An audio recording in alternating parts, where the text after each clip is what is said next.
बिहार की महिलाएं अब सिर्फ रसोई नहीं रास्ते भी संभाल रही हैं। गुड मॉर्निंग, मैं हूं आपके साथ रमा और स्वागत है आपका डीडी बिहार के morning live show Bihar Bihar में।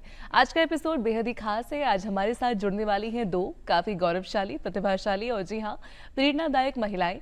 एक जिन्होंने पर्वतों को फतेह किया है और दूसरी जिन्होंने पर्वतों पर अपना ही रास्ता बनाया है। और दोनों ही महिलाएं आपको कुछ नया सिखाएंगी, कुछ नया बताएंगी और जीवन में एक नई राह दे जाएंगी। तो जी हाँ, इन्हीं शब्दों के साथ, इन्हीं बातों के साथ आज का ये बेहद ही खास एपिसोड शुरू करते हैं।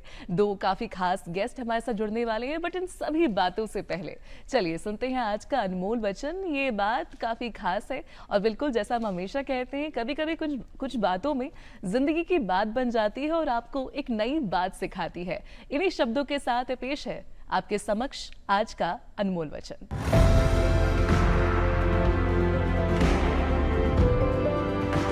प्रसन्नता ही एकमात्र ऐसा इत्र है जिसे आप दूसरों पर छिड़कते हैं तो कुछ बूंदें आप पर भी पड़ती हैं। महात्मा गांधी।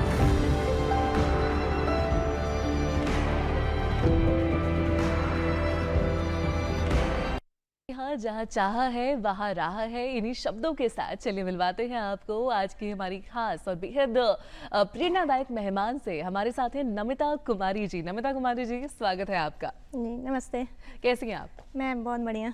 मेरा सबसे पहला सवाल तो आपसे यही होगा कि माउंट एल्ब्रस में जब आपने हमारे देश का तिरंगा फहराया तो वो मोमेंट कैसा था?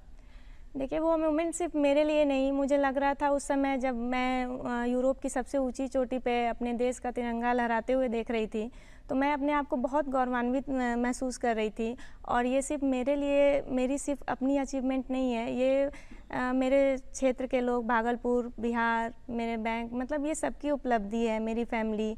तो वो मुझे बहुत अच्छा लग रहा था जब चोटी पे बाकी सारे देश के लोग आकर अपने देश का झंडा फहरा रहे थे, और वहाँ पे अपने देश का झंडा फहराना मेरे लिए बहुत गौरव की बात है।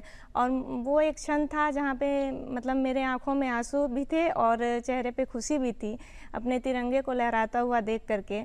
तो मुझे बहुत मतलब कि अच्छा लगा कि आज उस जगह पे हम भी जा सकते हैं जहाँ पे कोई सोच भी नहीं सकता है, और दूसरे देश जाके अपने देश का तिरंगा फहराना बहुत ही गौरव की बात है।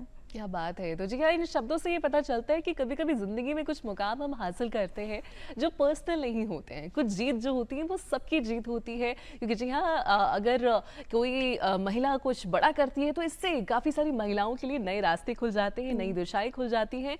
और इसी के साथ मेरा दूसरा प्रश्न आपसे ये होगा कि माउंटेनियरिंग, भाई इसकी प्रेरणा कहाँ से आई? देखिए, बचपन से ही मुझे कुछ बड़ा करने का था, क्योंकि मुझे था क्या कि मैं अपने घर वालों को प्राउड फील कराऊं। तो इसके लिए मुझे था क्या कि मुझे प्रकृति से पहले से ही लगाव था। और मैंने अरुणिमा सिन्हा का एक देखा था पेपर में, जब उन्होंने एवरेस्ट फतेह किया था और एक पैर पे उन्होंने किया था, एक्सीडेंट में उन्होंने एक पैर खो दिया था। तो उस दिन मुझे लगा कि माउंटेन पे जो है वो सिर्फ पैरों से नहीं जाया जाता है, अपने हौसले से भी जाया जा सकता है।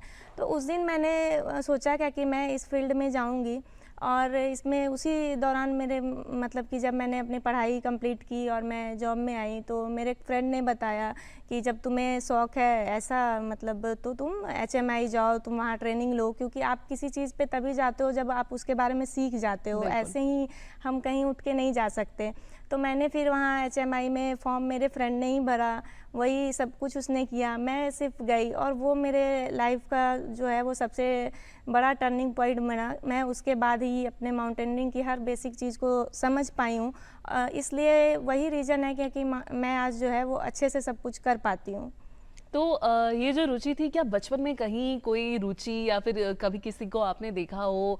क्योंकि ये अकस्मात हम कह सकते हैं, ये आना ये काफ़ी सरप्राइजिंग बात है। नहीं, मुझे घूमना फिरना पसंद है और नेचर्स पसंद है। अच्छा, मुझे बिल्डिंग्स और वो पसंद नहीं है, तो मुझे नेचर पसंद है। तो मेरे लिए ये फील्ड बहुत सही है। लोग बहुत घूमते हैं, अलग अलग जगह जाते हैं, लेकिन मुझे पसंद है कि मैं ऐसी जगह जाऊं जहां से मैं उस ऊंचाई पे पहुंचूं जहां से मैं पूरी दुनिया को देख सकूं। तो मुझे इसलिए इस फील्ड में मेरी रुचि बढ़ी और मेरे फ्रेंड ने हेल्प करी, तो मैं इस फील्ड में आगे बढ़ पाई। क्या बात है। तो जी हमने जाना किस प्रकार से हिंदी की कुछ बेहद ही खास लाइनें हैं कि मन की जीते जीत है, मन के हारे हार है और जो हार गए बिन लड़े उन पे है धिक्कार। तो इन्हीं बातों के साथ हमने जाना किस प्रकार से नमिता जी ने अपना मन जब बनाया तो उसके बाद उन्होंने खुद को माउंट एल्ब्रस की चोटी पर पाया। और अभी फिलहाल आपसे जानना चाहेंगे कि आपको प्रोत्साहित किसने किया सबसे ज्यादा? सबसे ज़्यादा तो प्रोत्साहित मैंने बताया कि मेरे फ्रेंड ने बताया था, तो मैं उसके बाद एचएमआई का करके आई थी। उसके बाद से मेरी रुचि इसमें और बढ़ती ही गई। जब मैं ट्रेनिंग लेके आई तो मेरी लाइफ पूरी चेंज हो चुकी थी तब तक। और इसमें मेरे मतलब हस्बैंड ने और मेरी फैमिली ने, फ्रेंड ने, सब ने हेल्प करी है, मुझे हमेशा मोटिवेट किया है। अगर वो लोग हेल्प नहीं करते तो मेरे सपने जो भी रहते या मेरे में कोई भी टैलेंट होता मैं इसको कर नहीं पाती, जैसा कि बिहार में है सब लड़कियों का ये। तो उन्होंने बहुत हेल्प किया है, तब जाके मैं ये कर पाई हूँ। और मैं बहुत थैंकफुल हूँ कि मेरे साथ जो लोग खड़े हैं, जिनके वजह से मैं आज यहाँ पे बैठी हूँ, तो उनके वजह से ही मैं जो भी हूँ आज उन्हीं की वजह से हूँ। क्या बात है। आपसे ये भी पूछना चाहेंगे कि इस अभियान में आपका शेड्यूल कैसा था और कैसे तैयारी कर रही थी आप? शेड्यूल तो देखिए, एक जॉब करने के साथ साथ बहुत टफ हो जाती है लाइफ, सब कुछ देखना होता है। लेकिन जब मैंने एल्ब्रूस का सोचा था तो मैं कंटिन्यू 2-3 महीने अपनी ट्रेनिंग पे मैंने ध्यान दिया, रनिंग करना, साइकिलिंग करना। फिर मैंने स्विमिंग किया था, क्योंकि स्विमिंग सबसे बेस्ट एक्सरसाइज माना जाता है, तो मैंने स्विमिंग कंटिन्यू किया था ब्रीथिंग अपना बढ़ाने के लिए, क्योंकि माउंटेन्स पे ऑक्सीजन की कमी पे सांस लेने में दिक्कत होती है, तो मैंने उस पर वर्क किया था, मेडिटेशन वगैरह किए थे। तो ये सब मुझे बहुत हेल्प किया था एल्ब्रूस पे। तैयारी करने के दौरान क्या शारीरिक और मानसिक चुनौतियों का आपको सामना करना पड़ा?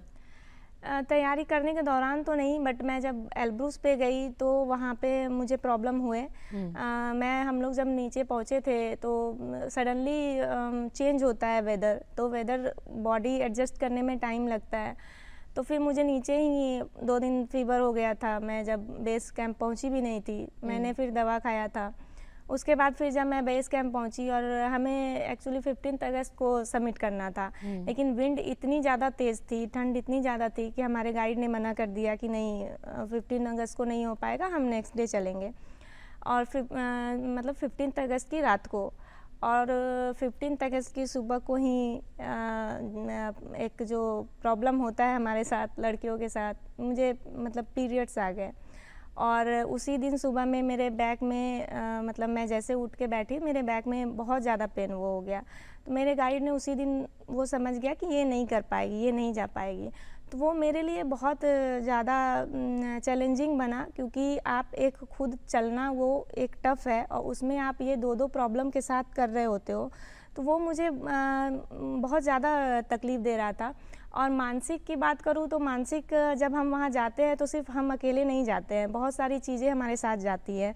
कि प्रेशर एक रहता है, कि फैमिली का प्रेशर रहता है, कि वो लोग चाहते हैं कि हाँ सेफली करके आ जाए।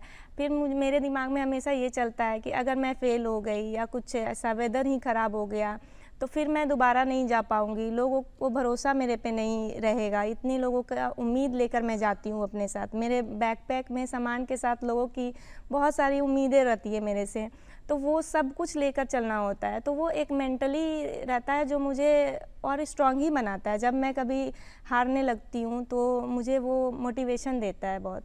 क्या बात है। बिल्कुल ये काफ़ी ज़्यादा हम कहेंगे रोचनात्मक बात है कि ज़िंदगी में परेशानियां बहुत आती हैं, पर बिल्कुल अगर आप मन बना लें किसी चीज़ को करने का तो फिर सारी परेशानियां छोटी हो जाती हैं। और बिल्कुल अगर आपकी मंजिलें बड़ी हैं, अगर आपके गोल्स बड़े हैं तो उस पर प्रॉब्लम्स भी बड़ी होती है। इसी के साथ नेक्स्ट क्वेश्चन आपसे ये होगा कि बिहार से निकलकर ये करना कितना टफ रहा?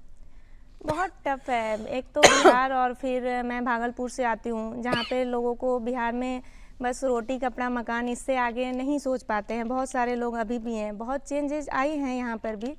और इस जगह से निकलना जहाँ पे आप मतलब आपको लोग बहुत क्रिटिसाइज़ भी करते हैं कि ये क्या कर रही है, इसको कोई काम नहीं है, ये मतलब जब देखो तो चली जाती है। तो आप तभी जीवन में कुछ अलग कर पाते हो जब आप इन आलोचनाओं से हटते हो, जब आप उन पे ध्यान नहीं देते।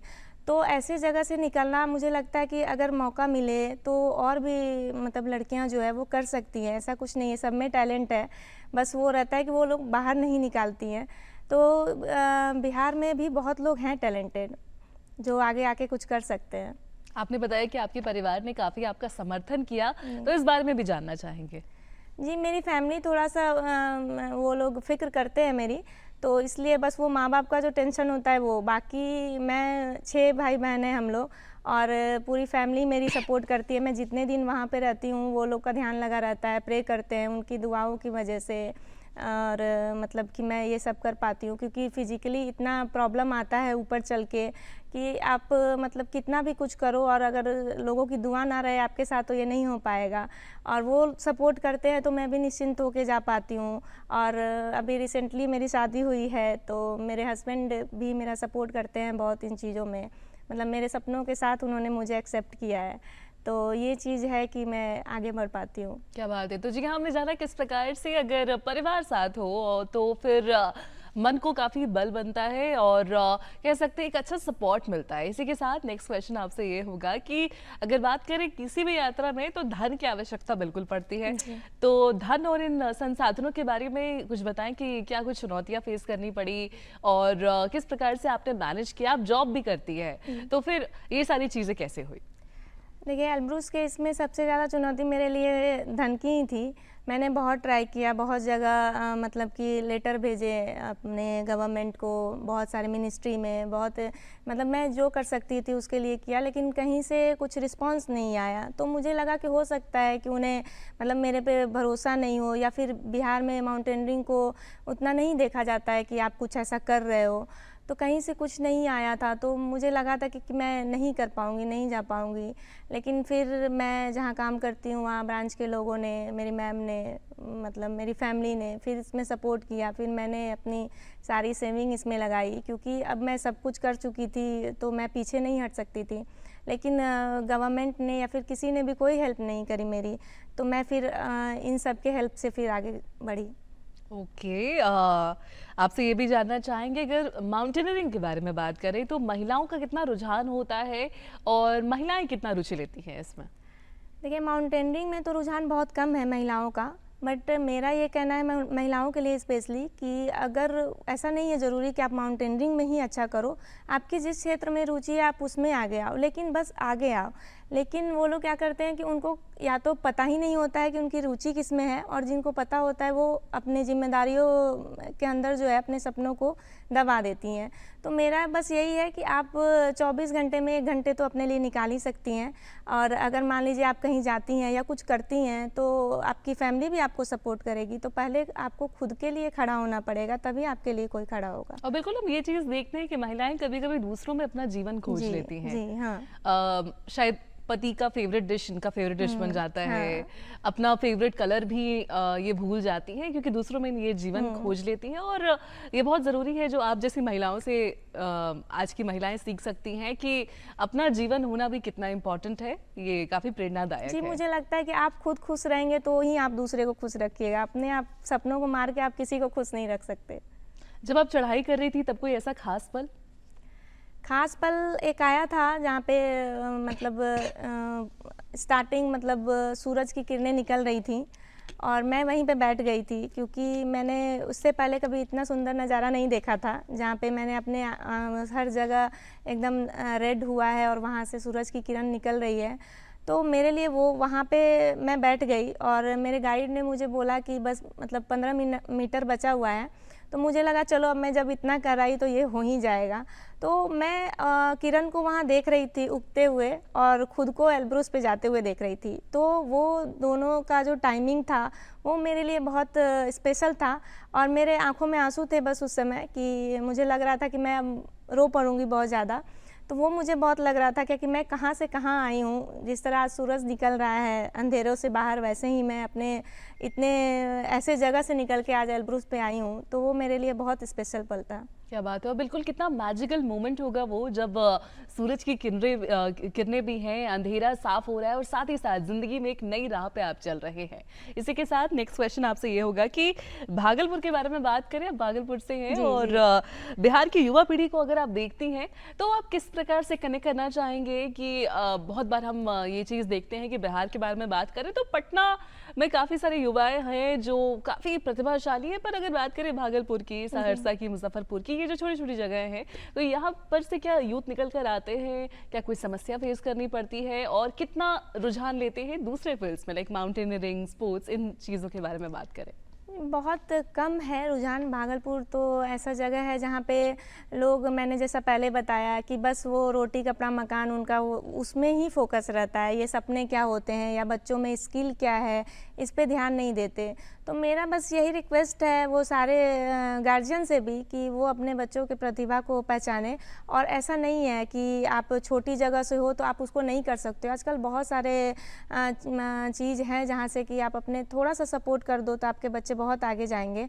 और थोड़ा सा गवर्नमेंट भी हमारी अगर सपोर्ट करे तो मतलब कि भागलपुर या फिर जो भी छोटे छोटे जगह हैं अच्छे, मतलब कि ऐसे नहीं है, बहुत टैलेंटेड लोग हैं भागलपुर में भी, लेकिन वही है क्या कि वो लोग निकल के आते नहीं हैं, या तो उन्हें सपोर्ट नहीं मिलता या पैसों का प्रॉब्लम होता है। तो बहुत सारी चीज़ें हैं। तो मुझे बस यही है कहना कि आप पहले अपने सपनों को पहचानिए और आप पहले खुद में मन बनाइए। आज मैंने एल्ब्रूस का अपना मन बनाया था, मुझे स्पॉन्सर नहीं मिला, किसी ने हेल्प नहीं करी, फिर भी मैं गई। तो अगर आप खुद में अपना एक विश्वास बनाएंगे कि हाँ मुझे ये करना है, तो बाकी लोग भी उसमें आपका योगदान देंगे। बिल्कुल, क्या बात है। अब दर्शकों, एक और बहुत ही बेहद खास बात है कि जब भी आप छोटी से छोटी यात्रा अगर तय करें तो पैकिंग से लेकर वहाँ पहुँचने से लेकर वहाँ से आने के बाद भी काफ़ी सारी बातें हैं जो आपको जानने का मौका मिलता है। और इसीलिए हमारी सभ्यता में, हमारी संस्कृति में यात्राओं का काफ़ी ज़्यादा महत्व है, चाहे वो तीर्थ यात्राएं हो, चाहे जत्राएं निकाली जाती हैं। तो ये तो हमारे कल्चर में है और काफ़ी इंफॉर्मेशनल होती हैं यात्राएं, आपको बहुत कुछ सिखाती हैं, not just about geography, not just about history, but also about कि जिंदगी के प्रति आपका जो नजरिया है वो कैसा बनता है। तो जी हाँ, आपसे भी जानना चाहेंगे, इतनी बड़ी यात्रा आप करके आई हैं और बिल्कुल यूरोप में माउंट एल्ब्रस के बारे में जानेंगे कि किस प्रकार से इस यात्रा ने आपको जीवन के प्रति कुछ नया सिखाया और किस प्रकार से आपको प्रेरित किया, आपका नजरिया किस प्रकार से बदला। ये एल्ब्रूस जब मैं गई थी, ऐसे तो मैं बहुत माउंटेन पे जा चुकी हूँ, लेकिन एल्ब्रूस मेरा ऐसा था एक्सपीरियंस कि वहाँ बहुत एक्सट्रीम ठंड थी। मतलब -40 डिग्री टेम्परेचर था और विंड जो है वो 55 किलोमीटर 60 किलोमीटर की स्पीड से चल रही थी। उस ठंड में मुझे मतलब विंड इतनी ज़्यादा तेज़ थी कि लग रहा था क्या कि वो मैं गिर जाऊँगी नीचे धक्का मार के। तो उस समय में यही था क्या कि अगर आप एक दृढ़ निश्चय के साथ खड़े होते हो, मैं अपने आइस एक्स के साथ जो है वो बर्फ़ में उसको गाड़ के खड़ी हो जाती थी और कितनी भी तेज़ हवा चले मैं मतलब नहीं गिरूंगी। तो वो चीज़ अपने जीवन में भी मुझे बहुत कुछ सीखने को मिला है माउंटेनियरिंग से, कि मेरा आत्मविश्वास बहुत बढ़ा है, मैं अब किसी चीज़ से नहीं डरती। और दूसरा है कि मेरी सर्वाइवल स्ट्रेंथ बढ़ी है कि अब मैं किसी सिचुएशन में रह सकती हूँ। ऐसा नहीं है कि हाँ ये नहीं मिलेगा तो नहीं होगा, ऐसा नहीं है। अब मैं कहीं भी सर्वाइव कर सकती हूँ। उस एक्सट्रीम ठंड में जब आप जाते हो और जहाँ पे आपकी सांसें रुकती हैं और बहुत सारी तकलीफ़ों के साथ आप करते हो, तो आप फिर जीवन में कुछ भी कर सकते हो। तो वो बहुत आत्मविश्वास को बढ़ाया है एल्ब्रूस में और सर्वाइवल स्ट्रेंथ को मेरे बढ़ाया है। क्या बात है। तो जी, आपने जाना किस प्रकार से जिंदगी के बड़े बड़े फैसले, बड़े बड़े मुकाम आपको जिंदगी के नजरिए को चेंज करने काफी इंपॉर्टेंट होते हैं। और अभी फिलहाल नमिता जी को हम टाटा बाय बाय कहना चाहेंगे। और जी हाँ, उससे पहले आपसे जानना चाहेंगे एक खास संदेश जो आप बिहार के उभरते माउंटेनियर्स को देना चाहेंगे, जो माउंटेनियरिंग में अपना करियर बनाना चाहते हैं, उनके लिए आपका क्या खास संदेश होगा, जरूर दर्शकों को बताएं। जी, मैं बिल्कुल एक रिक्वेस्ट करूंगी कि मैं चाहूँगी कि बिहार से और भी, चाहे वो महिलाएं हो या पुरुष हो, वो अपने सपनों को पहचानें और आगे आएँ। आप अगर मन बनाएंगे तो बहुत लोग आएंगे आपको हेल्प करने के लिए। और मैं चाहूँगी कि मेरे इस माउंटेनिंग कम्युनिटी में और लोग जुड़े और बिहार का नाम जो है वो आगे रोशन करे। क्योंकि बाहर जाने पे लोग सबसे पहला सवाल यही करते हैं कि आप बिहार से हो, आप ऐसी जगह से हो। तो इतने लोग जाएं कि उन्हें ये सवाल करने का मौका ना मिले, कि उन्हें लगे कि हाँ बिहार से भी लोग आते हैं। और बिहार कोई दूसरे ग्रह पे नहीं है, यहीं पे है, इसी देश में है। तो आप लोग प्लीज़ अपने सपनों को पहचानिए और जिस क्षेत्र में आप जाना चाहते हैं उसमें अच्छा कीजिए और आगे बढ़िए।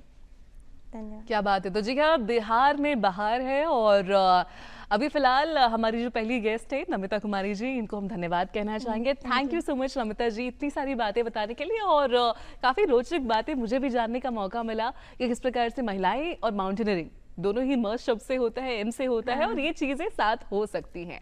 थैंक यू सो मच हमारे साथ जुड़ने के लिए।